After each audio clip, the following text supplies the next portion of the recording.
Tyler was like this really energetic kid. He was really, really funny. He had a ton of friends. Like, people just kind of gravitated towards him because he was like that person you wanted to be around. He was a musician. He had this ability just to like hear something and he could pick up and play it on the guitar. He did orchestra in school. He played the viola because it was smaller, so it was easier to take to school. And he refused to think about a violin because that was too girly. He skateboarded. He was a typical teenager. He played video games, hung out with his friends, ate too much junk food. Joey seemed like a happy-go-lucky kid. He was in high school at Gaither High School in Tampa. He joined some clubs. He went to all the football games. He got involved in every activity he could. He even ran for class office. People thought he was the happiest kid. Michael was very outgoing, and he had a lot of personality, and he was kind and generous and a great friend and an awesome son. And his hobbies were acting, singing, dancing, and comedy. How was your son's death different from most? So my son died by suicide at the age of 14. Well, Joey died in our house, and he died by asphyxiation. He tied a sheet into knots.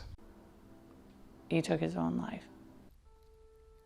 There's just this agony that you just can't place on anything else. It's like the worst feeling in the world. It's so painful, both emotionally as well as physically. Like, it literally hurts when you lose somebody to suicide.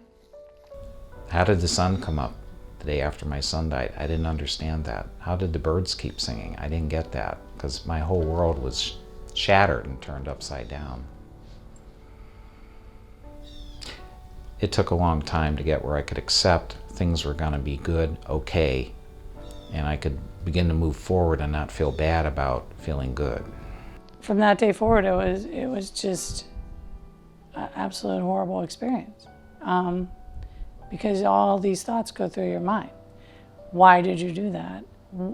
Why did you leave me? What did I do? Why couldn't I have helped you? Why didn't you talk to me?